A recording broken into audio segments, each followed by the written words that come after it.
Hello and welcome once again to Breakfast All Day. I am Christy. That is Alonso. That floating head is Matt. Anyway, we're all here.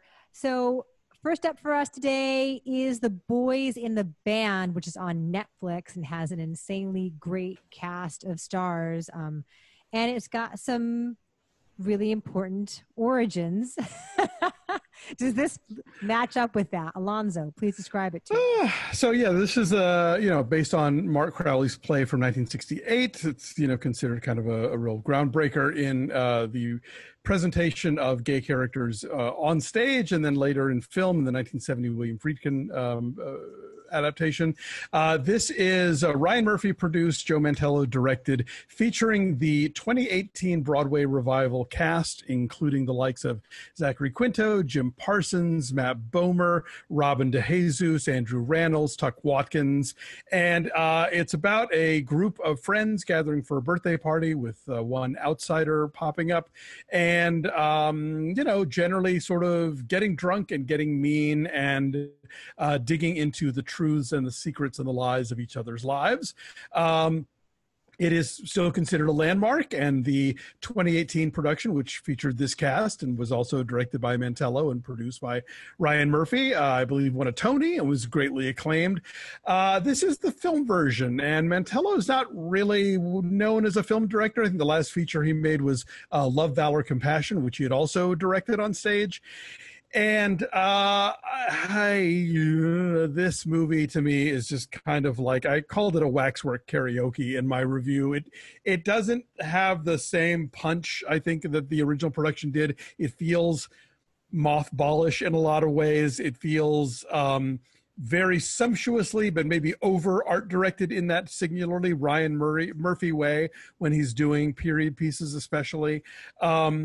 The cast is a mixed bag. I think there's some really strong performances, particularly Robin DeJesus and Rannells and Watkins and Charlie Carver, who plays the hustler who has been hired for the birthday boys, played by Zachary Quinto. But I think Zachary Quinto and Jim Parsons, who are probably the biggest names here, are the weakest links. Parsons doesn't really nail the humor and the rage of this in the way that I think makes the show work. And Quinto doesn't really get the wit of it at all. He really kind of just takes what are supposed to be funny lines and turns them into kind of dramatic dirges. And the character, it's mentioned in the dialogue, it's a key cornerstone of the character that he is pockmarked, that he has messed up his own face, that he has plucked at it so much that he is now scarred. And apart from a quick shot at the very beginning of the film, Zachary Quinto has the face of Zachary Quinto for this whole thing. He looks like Spock. Yeah, so like it's a perfect, beautiful, smooth complexion. None of that makes sense. But obviously, I have a connection to this material. I know it really well. This is like, for gays my age, this was the movie that you rented from Blockbuster because it was what we had. So, I could tell all the moments where they were lifting from the original, which they do a lot, like not Gus Van Sant making Psycho a lot, but a lot. Christy, what were your thoughts? So I did not know any of this. Okay. I've never seen the original film. I knew that it mattered culturally in terms of its candor, in terms of its wit when it came out, but I'd never seen any version of the stage production. And I wondered if it clanged for viewers now to see what was back then, 52 years ago, kind of shockingly in your face flamboyance, right? I mean, the way they regard each other, they're calling each other a bitch and a cunt. And, the Robin DeJesus character is intentionally mixing up pronouns, and it's all in a very affectionate way. Get her. Yeah. And I wonder if what was thrilling and important for people to see at a time where a lot of folks were still closeted and gay rights were not what they are now. Was it totally exciting then, and now it seems kind of archaic to be that kind of gay stereotype?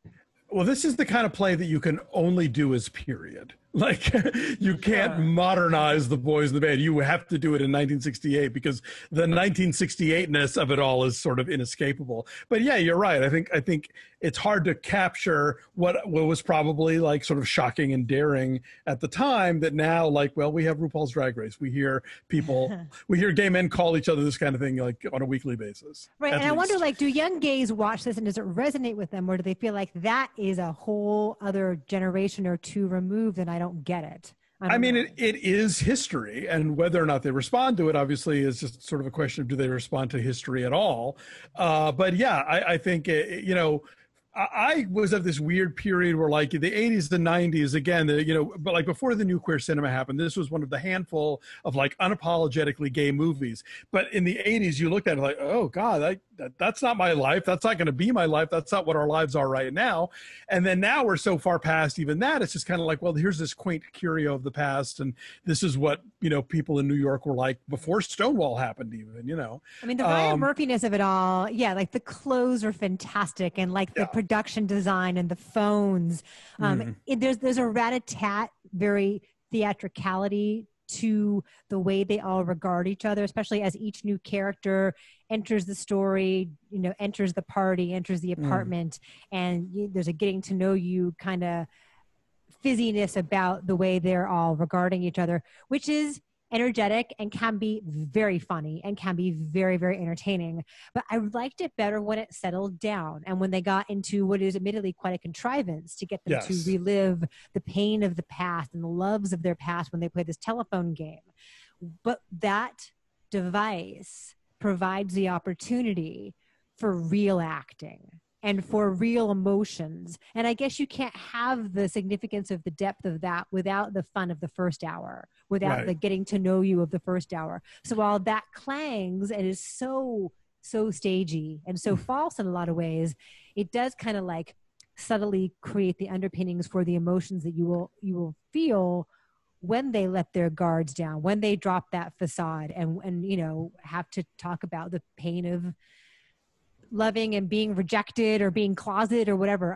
Michael Benjamin Washington is very good as the only, you know, black character here, talking about the person that he loved when he was young. Andrew Rannells is great in this. Shit, you get naked Matt Bomer in the first 10 minutes. True. If that is not all you need, they figure out ways to work in more nudity, like the flashback bits that we get for each character. That's new. That is at least the thing. And there's like a whole epilogue that's also new.